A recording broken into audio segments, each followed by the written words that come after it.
Hello and happy Thursday, and welcome to the Disruptive Leadership Series on Working Remotely Requires Uniquely Human Skills. My name is Chelsea Powell. I'm the Assistant Director at the Leadership Institute at Columbus State University, and we're so happy that you've decided to join us again today. Hopefully you're returning. If this is your first one, welcome. We're happy you're here. We want this session to be as interactive as possible, so we'll be using the chat feature for polls and questions. So please go ahead and type in the chat and let us know if this is your first webinar with us or if you've attended in the past. I'll jump in throughout the webinar and ask questions from the Q&A, so please go ahead and type them in and ask them as they come to you. We'll do our very best to answer all of your questions during our time together. But if there are questions we aren't able to answer, we will save them and send out those answers after the event. So today's webinar will be facilitated by Shana Young. She is our Assistant Vice President for Leadership Development and the Executive Director at the Leadership Institute. We're so excited to have you here today, Shana. And with that being said, I'll turn it over to you. All right. Thanks, Chelsea. I hope everybody can hear me well, and we are so happy to have you with us today. We want to focus on this webinar really talking about what it takes to be a leader of a team of people from home. For most of us, we are now entering into week 4 of what started out as what we thought would be 2 weeks of working from home. And for some of you, this may be just your first week now that Georgia has the shelter in place order. But for most of us, we've been at this for a couple of weeks now. And what we knew before coming into this was that, you know, communication is really important. Human interaction was important, but I think we're seeing now it's even more important than it was before. It's more important now to use our emotional intelligence to keep our teams tied together. It's important for our careers moving forward. And we really want to be the people that come out of all of this with strong professional relationships intact. Either it's just as strong as they were before or even stronger because of the situation we're in now, where we've realized, maybe more so than we realized before, how truly important it is for us to connect and have relationships and strengthen those relationships with the people we work with and the teams that we lead. So, and excuse the way the chart came out. It was a lot of words and I had to scale it to a way where you could actually see everything. But before we did the webinar earlier this week, we asked people to participate in a survey and tell us how emotionally intelligent they thought they were. So you can see the list of statements we had below down there. And we asked, does this describe you extremely well? All the way to this just really doesn't describe me at all. And if you can look at the range of responses here, things that describe me extremely well is being able to communicate my emotions. I have a robust emotional vocabulary. I'm curious about people. I appreciate and am grateful for what I have. My guess is that score has gone up for a lot of us, maybe even higher than it was before we transitioned into this crisis mode of work. When we look at describes me very well, people thought that they give and expect nothing in return, got a high score. I'm a good judge of character.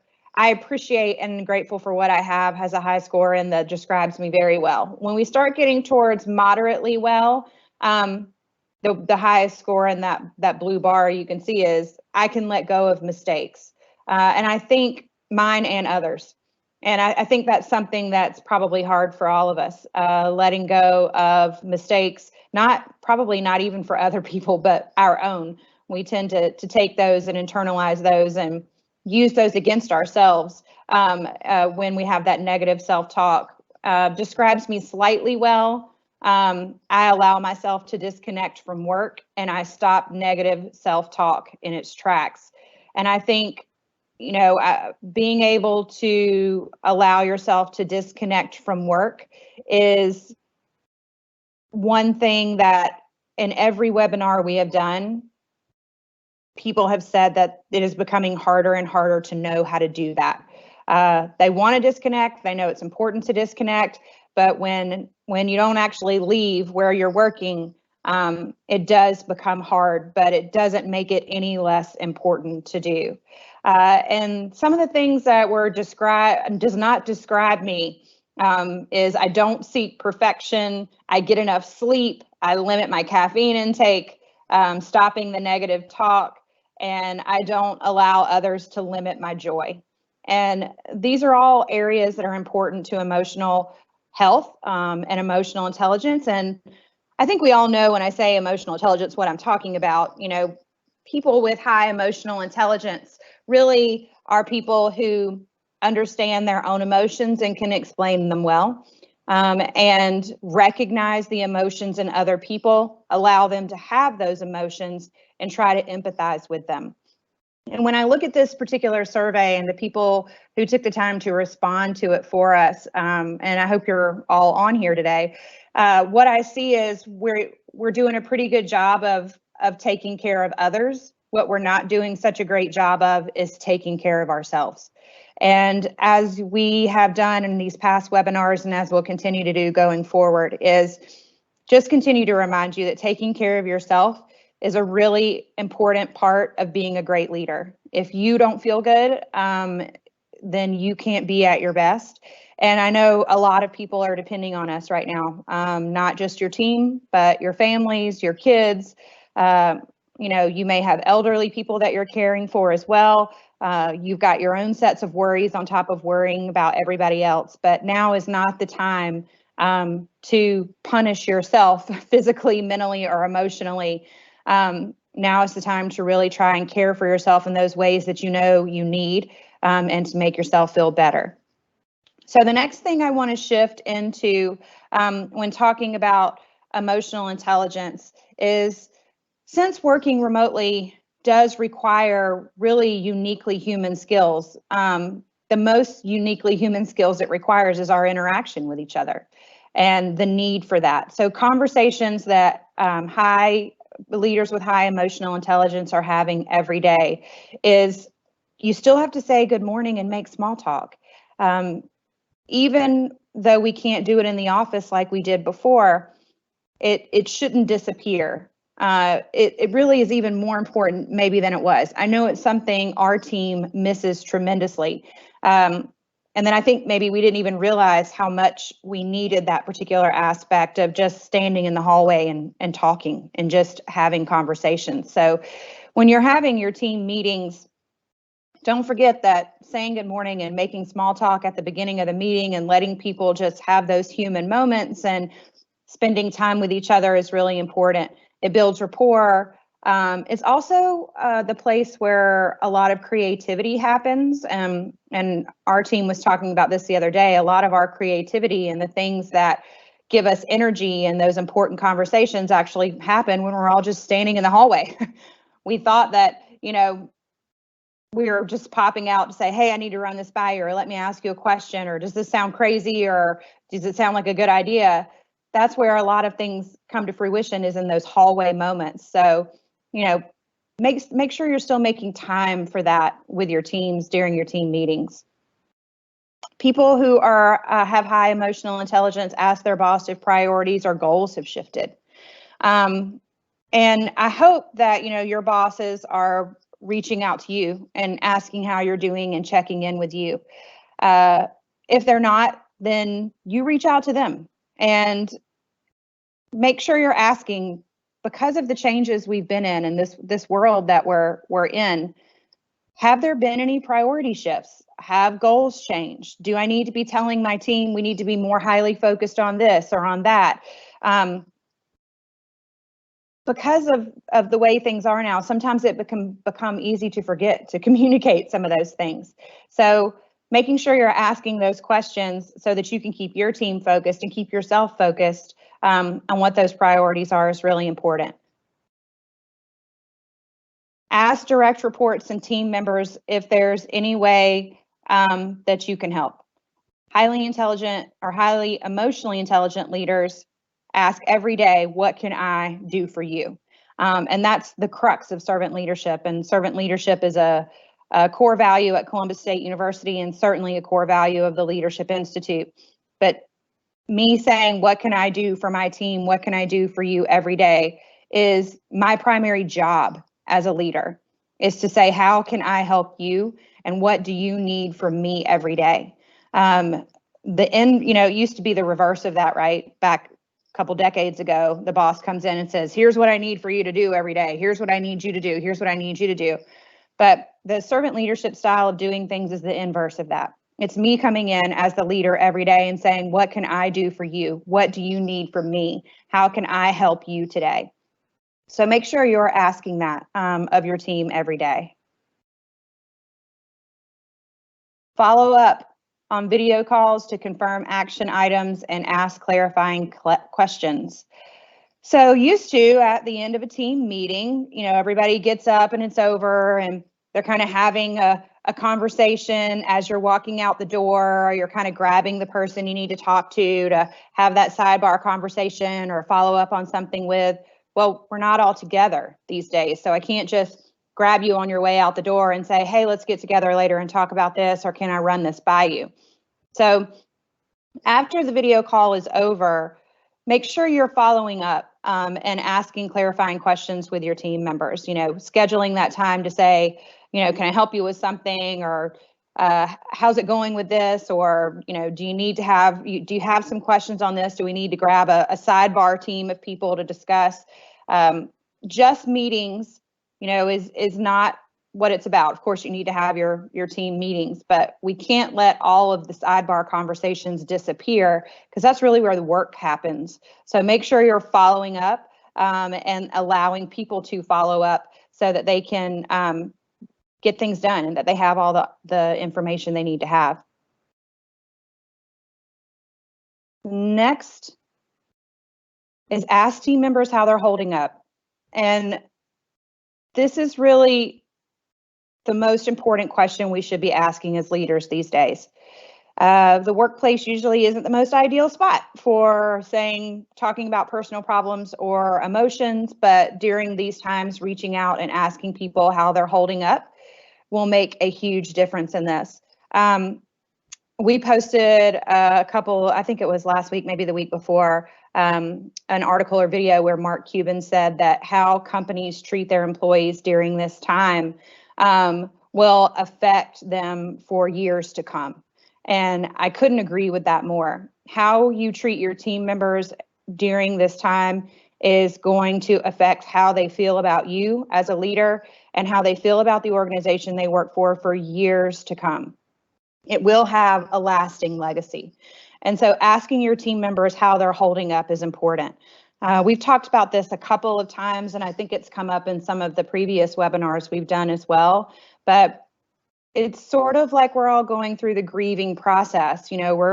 We've lost our previous way of work, our previous way of doing life. We're currently in a shelter-in-place situation. We are in a quarantine situation now, until May 16th, at least for the state of Georgia, and for much of the country. And it's okay to be sad about that. It's okay to feel loss about that. It's okay to feel a little crazy in trying to be a parent and be a coworker and be a mother and be a sister or a daughter or a caregiver, all the things, all the roles that we play. It's okay to feel a little overwhelmed by all of that. And as a leader, you may be just the person that your colleague or your direct report needs to talk to get through this particular time. And while you're not a counselor, you can be that listening ear for them. And I do highly suggest too that if you do have some people who are really struggling during this time, have some resources you can recommend. People may need some online counseling, and those services are available. They may need someone to talk to other than you or their spouse who they're now in the house with 24 hours a day, 7 days a week. So if you want to share those resources, it's just one more way to show that you're supporting your team and you understand that this is not business as usual. This is not work as usual. This is crisis work. This is crisis schooling. And we're here to support each other. And as a leader, you're especially here to support your team through this. So while the work is still important and it's important to get the work done, your primary role as a leader is caring for your team. So before we move on to the next slide, I wanted to ask Chelsea, are there any questions, anything out there that we want to try and answer right now? Yeah, so we do have one question. I mean, we've talked a lot about communication. And so Jessica asked, if my boss isn't communicating, is it okay to ask them how they're doing and what's going on with them, and reaching out and kind of making that first initial contact? Oh, absolutely. Yeah. I think it's absolutely fine for you to reach out to your boss and in two different ways. One, to make sure that you understand the priorities and that you're still on the right track, and to maybe get some clarity on some work things that you may need. The flip side of that is, the higher up you go in an organization, the less people those people have to turn to and have people reach out to them to say, hey, how are you doing? So if you want to take the flip side of this and be the person who reaches out to your supervisor to say, hey, how are you doing? How are you holding up? In reality, nobody's probably asked them that. The higher up they are in the organization, the less likely they are to be asked how they're doing. So I'm sure they would probably welcome hearing from you on both sides. One, to see that you're, taking the initiative to make sure that you are focused on the right goals, priorities, and initiatives. And then two, that you're just checking in with them and saying, hey, I care about you, and I just want to make sure you're doing good, and how are you holding up? I don't think anybody can fault you for caring about them. Yeah, exactly. Exactly. Shane and I were talking about this earlier. We listened to a webinar, and what they said is that we have 480 minutes in an 8-hour workday. And those minutes can be micro movements and macro. And I think a lot of what you were talking about, Shana, are really just coming down to those micro moments and movements at this time. Absolutely. I mean, I think it's just these little things, these little opportunities to be human are really what will keep us together and strengthen our relationships during this time. Yeah.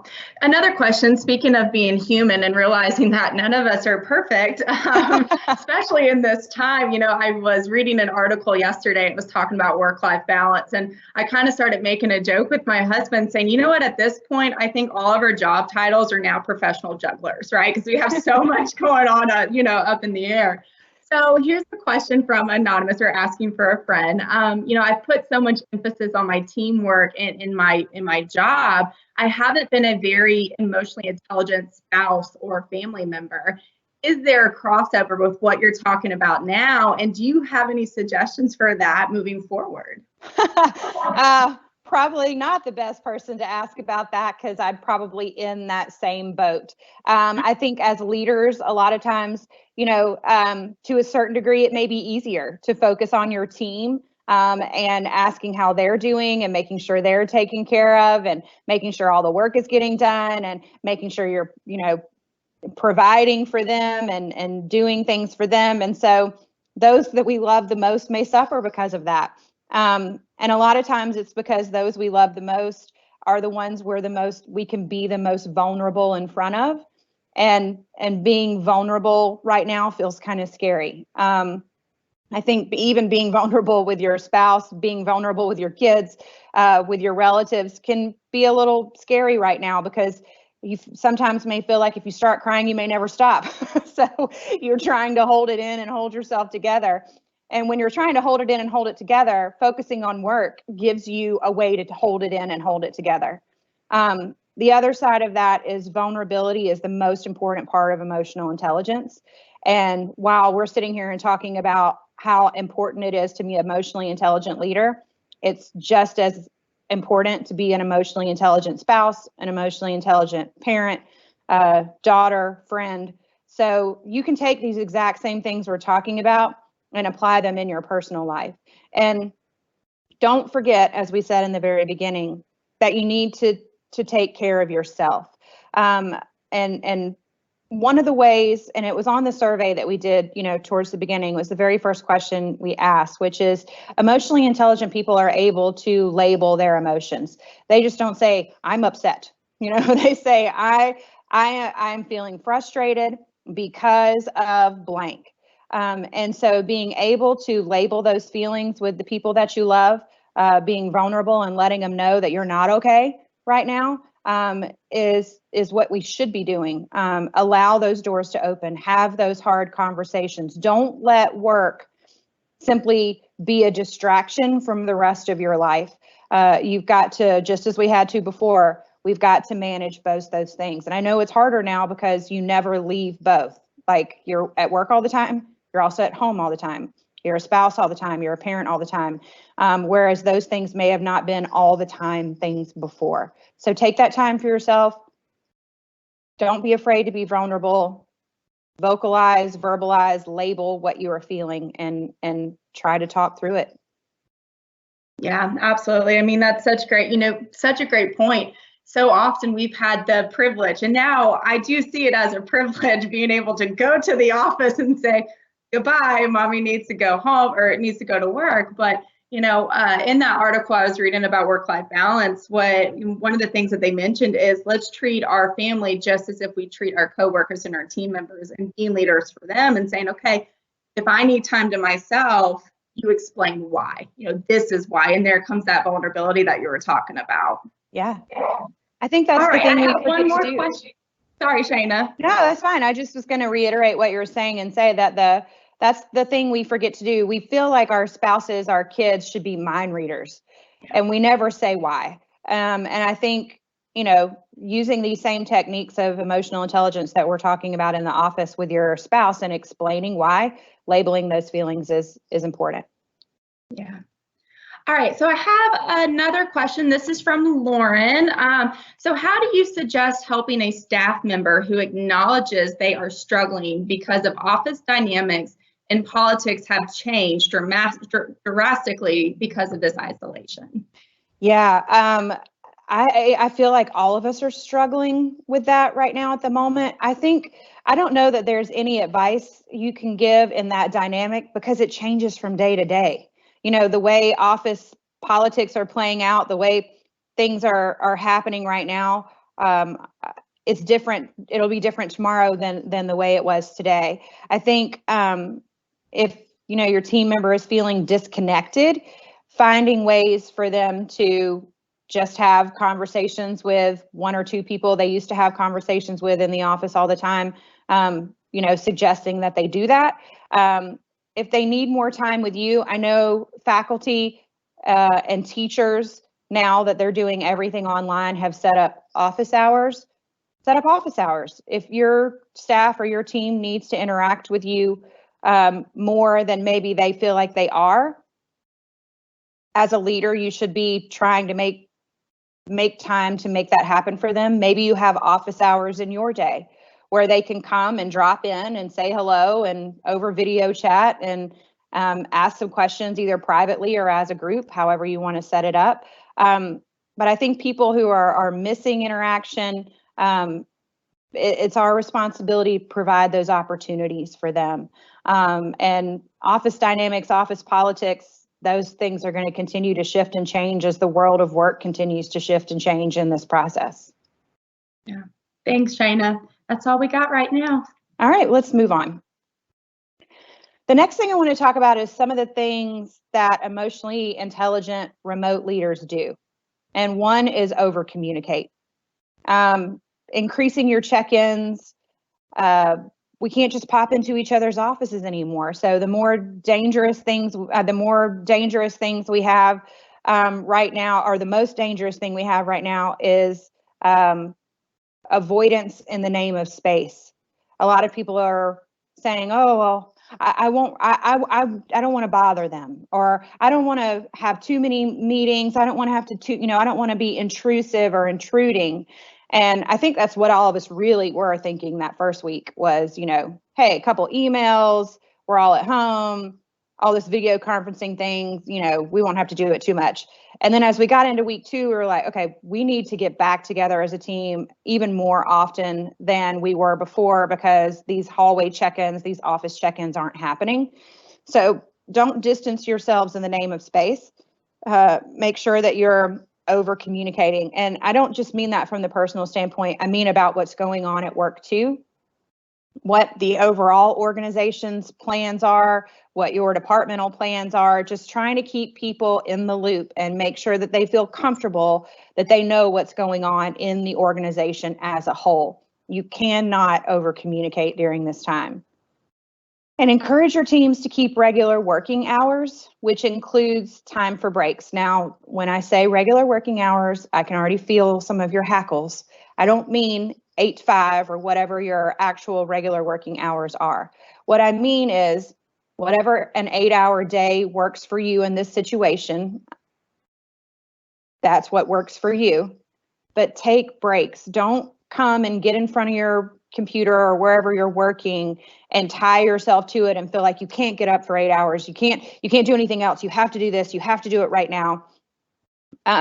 We all know that your concentration ends at about 25 minutes. That's about all you can give is 25 minutes. So every 25 minutes, get up, take a break, take a walk around the block, just walk to the back of your house, just get up from where you're at. You would have done that at work. You would have gotten up and gotten something out of the break room or the water fountain, or maybe you walk the stairs in your building for a little bit of exercise or just to stretch your legs. Give yourself some breaks. And that's going to be important to keeping your sanity. Even if the breaks are just to do something different, even if your break is just to get up and shift from work to checking in on the kids in their schoolwork, or, making a snack for your toddler, that's still a break. It's a shift in thought. It's a different way of using a different piece of your brain, allowing you to do something different during that time. As a leader, you should be inviting regular feedback during this time. Reassure your team you're welcome, you're open to their honesty about how you're doing and about how this working remotely situation is going. It's no secret that most of us are new to this. So the way you've set this up is probably on the fly on the day before we all found out we were going to have to be at home. So just be open to the idea that people can give you feedback on how you're doing, leading them from home. They may also have some great suggestions for better processes to keep everyone involved right now or keep everyone engaged. Just let them know that you are open to feedback regularly about your leadership and about the way that we are doing things remotely. Utilize a project management tool if you aren't already, obviously. Project management tools, they're complicated, expensive ones out there, and your company may already have one that you use. If you don't have a project management tool for your department, just use Google Sheets or a Google Drive, Google Docs, and put a Google Doc out there where people can kind of log the things that they're doing. This allows for you to have a balance between managing work and then micromanagement. If people are using the project management tool, then you can check that, see what people are working on. It allows for good collaboration as well. And you don't have to constantly be asking, hey, where are we on this? Hey, what are you doing on this? And there's nobody in the office wondering, well, what's so-and-so doing? I haven't seen them do any work. I haven't seen this, that, or the other. If you're all utilizing some sort of tracking or project management tool that you can see what everybody is working on, then people seem to feel a little more at ease that everybody's pulling their weight, everybody's doing their part, and will allow you to not have to micromanage your team.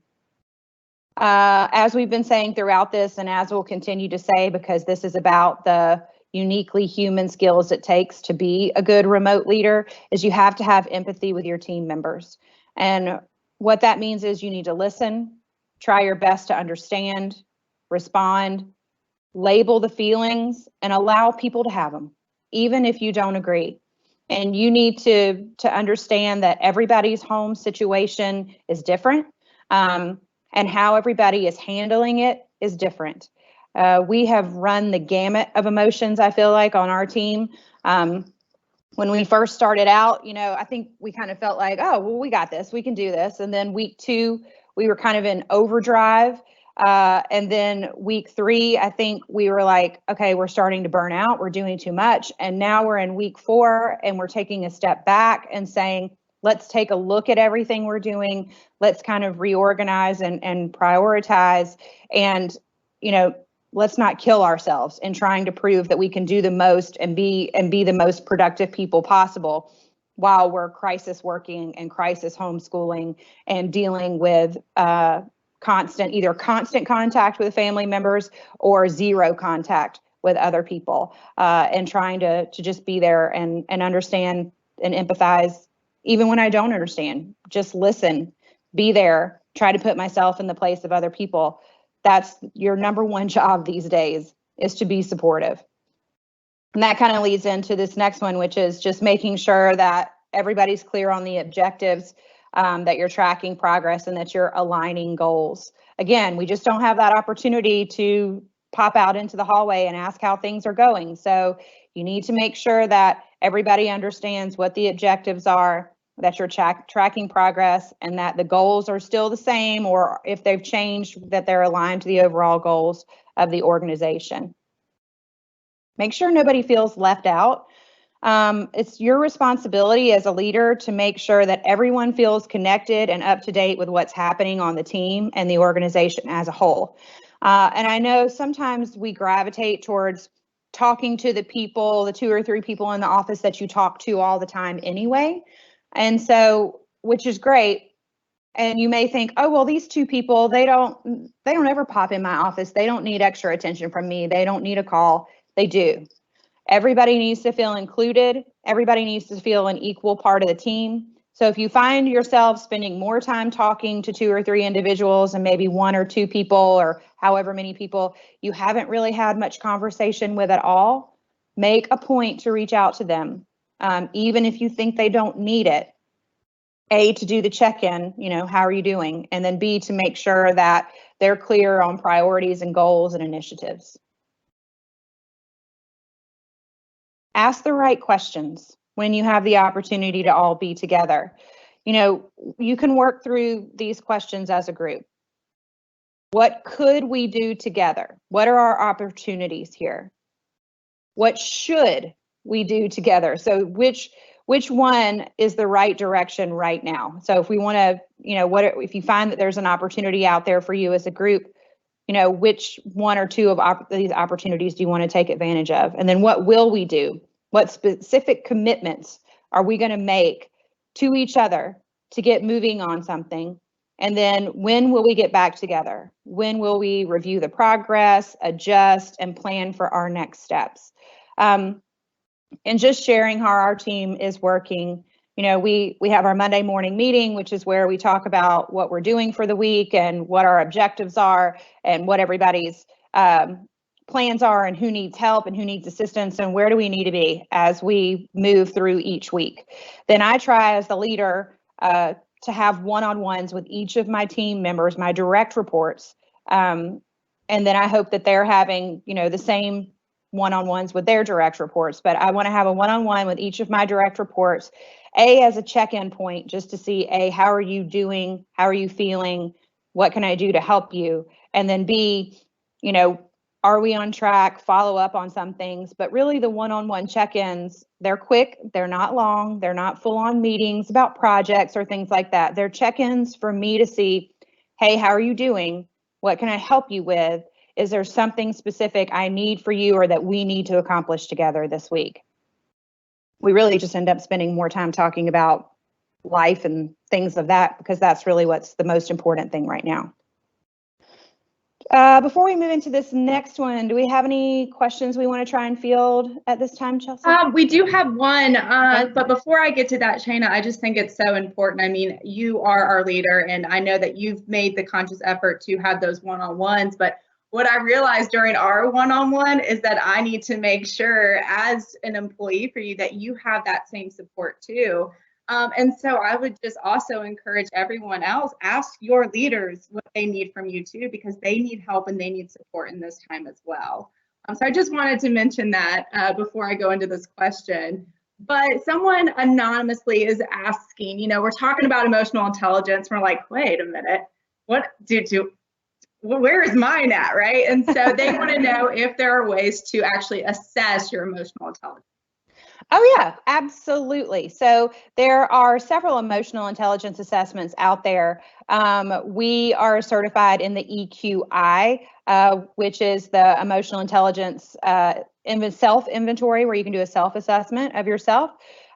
We also have the Emotional Intelligence 360 assessment, which allows your colleagues, your supervisors, your peers to provide you feedback on how they think you're doing with your emotional intelligence. So if you're interested in taking part in an emotional intelligence assessment, either the self-assessment or the 360 assessment, you can just type your email address into the Q&A portion of this webinar. Be sure to add in EQ, so we'll know that that's what you're referring to, and we'd be happy to send you some information on emotional intelligence assessments you could take in order to improve yourself and be the best leader you can be. Thanks, All right. Shana. Sure.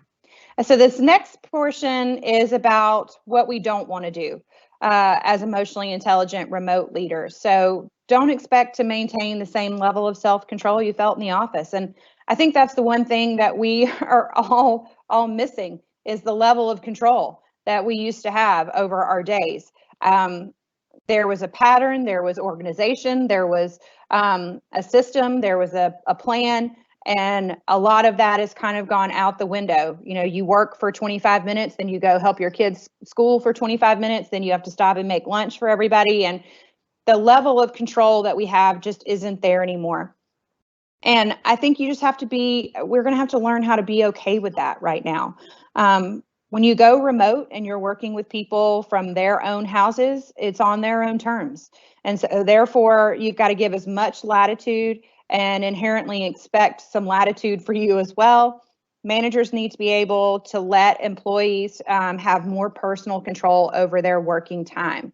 And this is where I think it's okay, if you work better, after your kids go to bed, great. Just make sure you let somebody know that. You can say, hey, look, I've got lunch, I've got nap time, all between, for those of you who have younger kids, between 11 and 2 o'clock, and I just really cannot be available during those times. But if you want to catch me after 6, the kids have been fed, maybe your spouse takes over at that point, maybe you're more accessible to them, that's fine. We have got to allow each other some grace in the time periods in which we work and how we work and in the spaces we work. That's really what's making us human during all of this. Don't let group chat or text take the place of good old-fashioned phone and video calls. It isn't enough. Our need for human connection and to see each other's faces is so important these days. So having the video calls and really asking everybody to turn their cameras on. I know there are people who are like, I don't want to be on the camera, I don't want to do this. But when it's just your team and you're together, it's important to be able to see each other.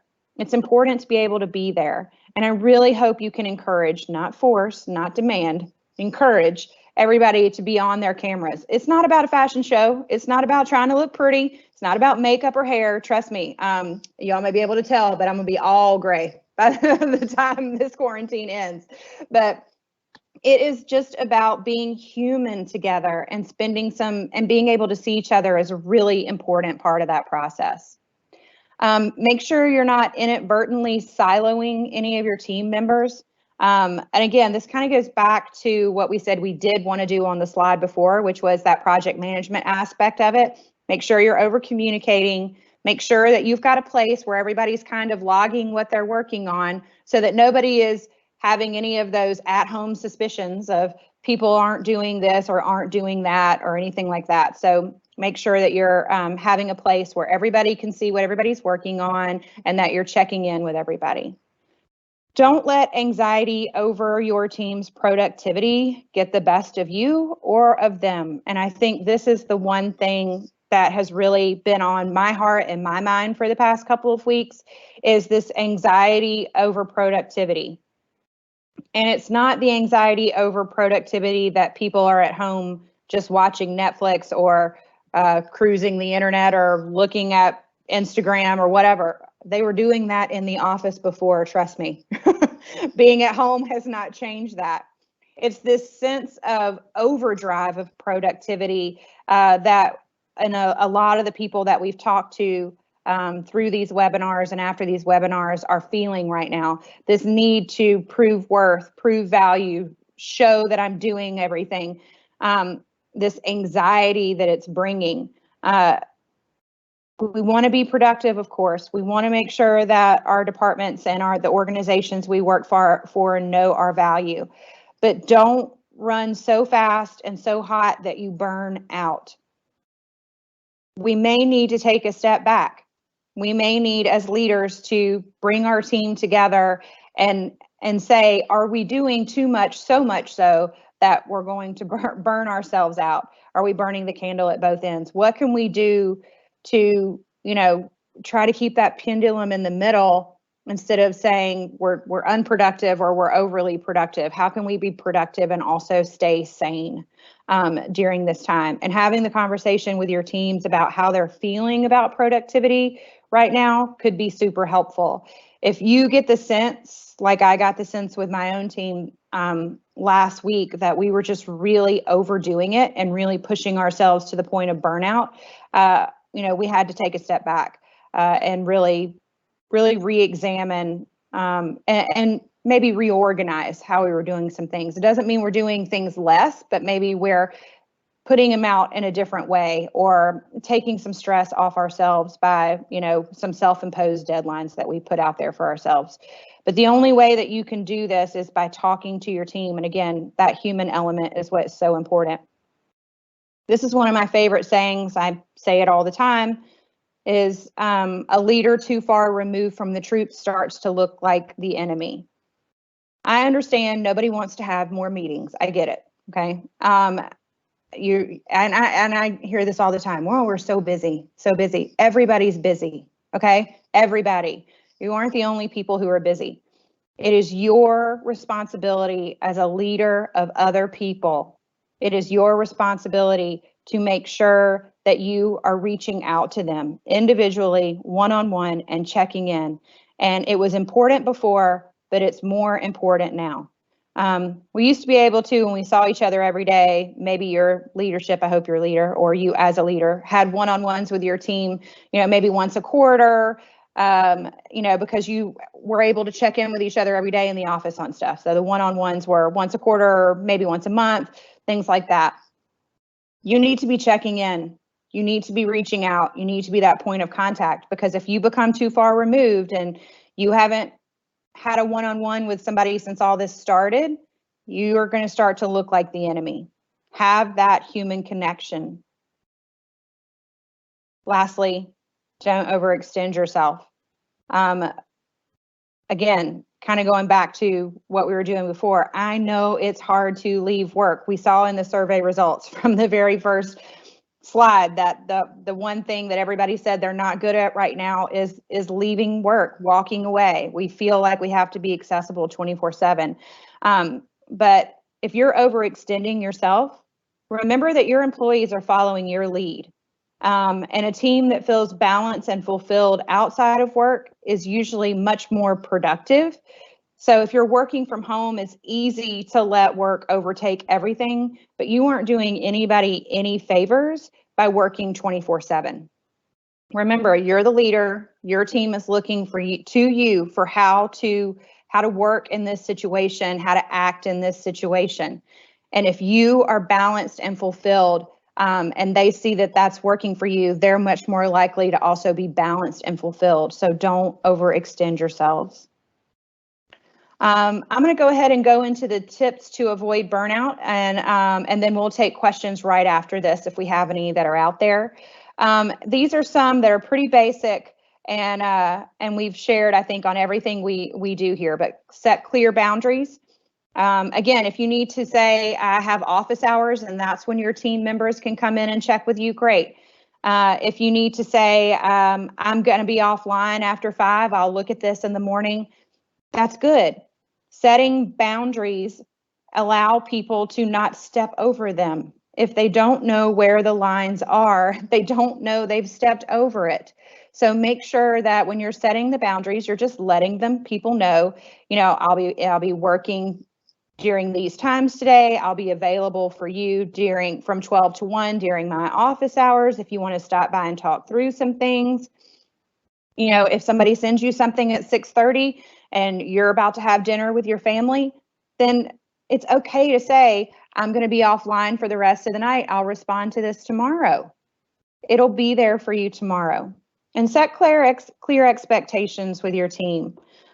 Clear expectations are the cornerstone of effective leadership, and team members who aren't in the same location as their boss, it becomes more and more important to set clear expectations. When expectations aren't clear, people, usually we have the opportunity to see each other during the day to clarify. I can swing by your office, pop in, whatever it may be, but I don't have that now. So being clear about expectations and setting those is even more important. So communication needs to be more planned. Instead of infrequent, it needs to become more frequent, and it may need to be more formal if these opportunities don't already exist for you to set these expectations. Don't let assumptions about work become a problem because we haven't set clear expectations or we aren't communicating enough. And, delegate. This could be a time where we're all learning that we're going to have to take on new and different responsibilities. So being at home may have shifted some of your employees to be able to take on new and different responsibilities. And I'll give you a great example.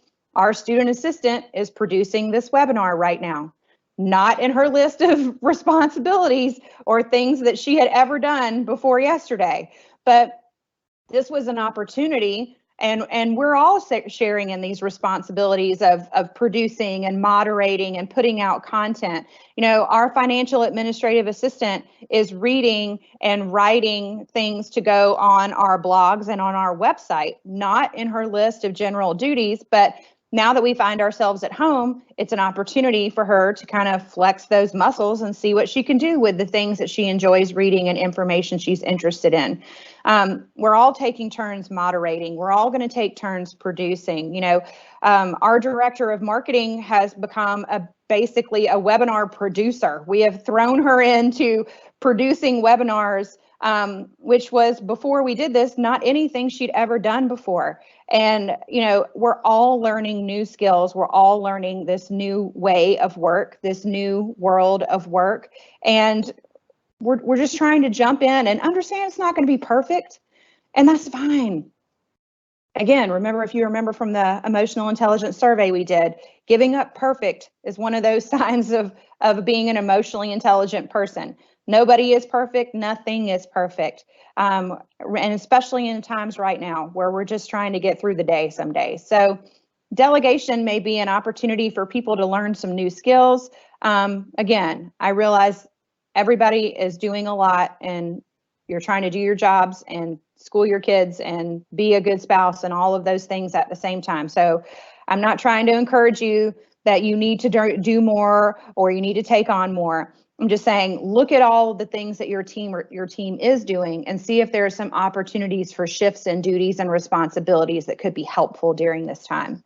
And then, of course, last but not least, and I can't say it enough, is you got to shut down.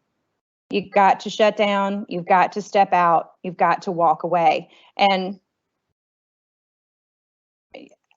I know you're sitting on the other end of this webinar going, I know, but I know I can't, but I'm too this, but I'm too that. If you don't, you will burn out. And remember, your team is looking to you for how to behave during this time. And if you don't shut down, they're not shutting down either. And if everybody is on 24/7 and we're all driving this train as fast as we can in the same direction, I'm not really sure where we're all going to end up. if we don't have a lot of direction. And in order to be clear and know what you're doing and feel good about the work that you're doing and feel like a healthy human being who's not falling apart, you've got to shut down. So you need to be the leader on that. As a leader of your team, you need to be the one to set those boundaries, set those expectations, delegate, and shut yourself down so that your team knows that it's okay. All right, any other things we need to address or any questions we've got right now, Chelsea? Yeah, we do have a couple, and just one thing that I wanted to mention too, my resume is certainly going to now have facilitated and moderated webinars on there. That's right. It's really looking at this and growth in adversity and trying to be resilient. And I think this brings up, a comment that we've had really talking about how we've been having to be very creative thinkers and innovative and figuring out new ways to do things now. Well, what are your suggestions as to if and when we get to go back to the office, how we can move forward and incorporate these new skills and things that we've spent a lot of time on, like a lot of sweat and maybe some tears on this? So how do we incorporate that into going back to work? Yeah, I think you're absolutely right. We are going to be seeing some of these things we've been doing while we're remote working that we weren't doing before. We're having these discoveries of, yeah, we're going to need to keep that up, or we're going to need to figure out how to bring this back and incorporate it into the work we were already doing. And what that may mean is that, someone has a new skill that can take it on. What it may mean is letting go of something we used to do, or some truth maybe we used to have about certain things we're doing. I'm sure we're finding in this time too that there are things that we don't maybe need to do anymore. Now that we're at home and working remotely, maybe it doesn't quite seem as important as it did when we were in the office. So taking this time to kind of assess what are the things that we're doing differently now that we do want to keep, that we do want to bring back, that we want to incorporate into our work going forward. But there has to be an exchange there of letting go of something else. What is something maybe we don't need to do anymore, or we need to look at differently as we go back. We certainly don't want to pile ourselves on with more, but we do want to make sure that we keep the great things we've learned out of this and can integrate them. But that may mean letting go of something that we've been doing for a while. Yeah, I think that's such a great example too, right? Like we need to incorporate these new things and not neglect them when we come back, but something else has to fall off, which, and if not, then we could lead to that burnout. Absolutely. So I really appreciate you saying that. I know when Shayna called us and said, hey, I think we're I'm feeling as if we're burning out. I'm getting to that point. I can't tell you, I was on the phone like, thank you. Like me too. But it took that vulnerability first, right, for us to start being like, okay, it's okay if we do take a step back. So I appreciate that as well. We do have another question in regards to our personality. We're all having to adjust and be in different rooms, and it's really probably stretching that. We've talked about we're trying to figure out new ways to do things. So is it possible for our personality type to change throughout this process? Absolutely. And I think that's going to be something interesting. They'll probably see personality changes happen during trauma. And this particular situation we're in is extremely traumatic for some people. And so you may see personality changes in your coworkers and your colleagues, and maybe even in some of the people you live with. I do think that there will be some of that going on. And I say that, and then I'm going to put this on top of it. Don't neglect how important going to counseling or therapy or talking to someone about what you are experiencing can be. If you don't have, there are great teleconferencing, teletherapy opportunities. You don't have to go into the office. Ask your workplace what those opportunities may be. And you can ask HR in a confidential manner if you don't want to bring it up to your direct supervisor. I have always been a big believer in therapy and in counseling. And I feel like it's probably even more important now than it has ever been, because we are experiencing a worldwide trauma. and the way all of us are processing this is very different. Personality-wise, I'm not normally a very talkative person. I'm not, I may, I pop in and out. I can fluctuate from introvert to extrovert. I just like getting things done, but I'm not a very social person or a talkative person in general. And what I find is I am, as the leader of my team, spending 80 to 90% of my day talking, either in one-on-ones, in meetings, in webinars, just talking about, how's it going and how are you feeling and what's going on and how can I help you? And those are the same conversations I'm having with my kids now more than I've ever had with them. You may be having them with your spouse too. And so it's really pushing me out of my comfort zone. I'm being very honest, like all of the conversation and talk and even discussion about feelings is really pushing me out of my comfort zone more than I'm used to. So at the end of the day, I know I need some time by myself to just, in total silence, to just not talk, to just go in my room and be by myself for a little bit to get myself back together. But I'm also flexing a muscle, and I feel like it's growing a little bit in the fact that I'm becoming more attuned to what people's actual emotional needs are than maybe I had been tuned into it before. When we were in the office, we were just working, just getting work done, having fun sidebar conversations, having some serious conversations about life, but not a whole bunch. And now I feel like I'm much more aware of or much more in tune to the emotions of my team and how people are feeling and what they are feeling, so that I can try and pick up on, what they may need from me, if they need to step back, if they need a break, if they need to do something different, if they just need to talk and laugh about something. Our personalities are going to grow and shift and change during this time.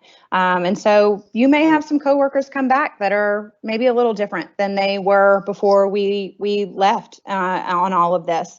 And that's okay. That's totally fine. We're all learning and growing, hopefully in a positive way from this. And if you feel like you're stuck in a negative space, or maybe your personality is changing in a negative way, again, I highly encourage you to reach out to your HR department and find out what some of those resources are to help you through this very difficult time.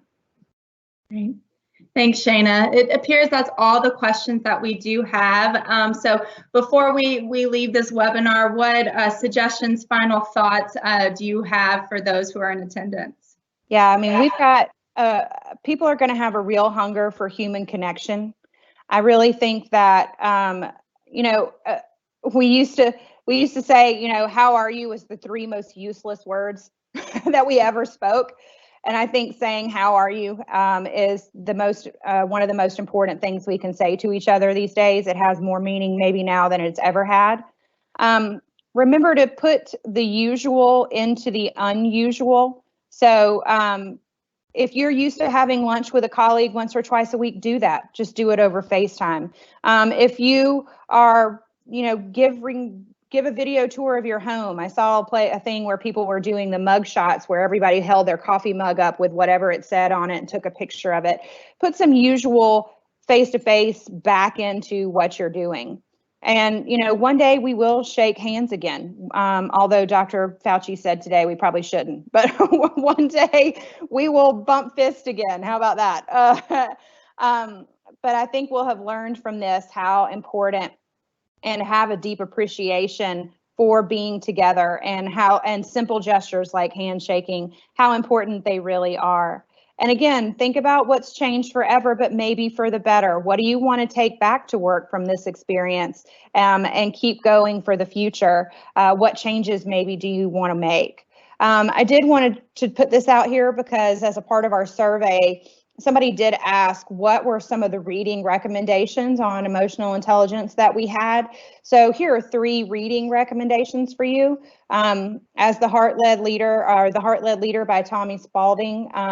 how living and leading from your heart will change your organization and your life. Of course, Emotional Intelligence 2.0. And I believe if you purchase that book, you will get the Emotional Intelligence Assessment or a Emotional Intelligence Assessment with that purchase. And then always, and of course, the wonderful Brene Brown, Dare to Lead, and of course, jumping in on her podcast as well, if you haven't had the chance, has been a really great listen during this time. So that's going to wrap it up for today. Here is the post-event survey. If you want to get a scan of that QR code and let us know what you thought about today's webinar. We'll also put this out, I think, on our Facebook page. Is that right, Chelsea? Yes, yeah. So we'll have the recording and the slides available on the Facebook page within 48 hours. Okay, great. Yep. And here's a little save the date for our next webinar that's coming up on Tuesday. And the bit.ly here is for you to go ahead and participate in the polls that's out there. Give a little survey feedback to us. We'd appreciate it. So we would really love for you to join us next Tuesday. Brian Fitzpatrick, who's great. If you haven't had a chance to spend time with Brian, will be with us for dynamics of a winning and virtual team. Any other housekeeping we need to have, Chelsea, before we end this? No, I think you covered it. I appreciate you. I appreciate your time. And thank you all for everyone who was in attendance. All right, bye, guys. Go lead remotely.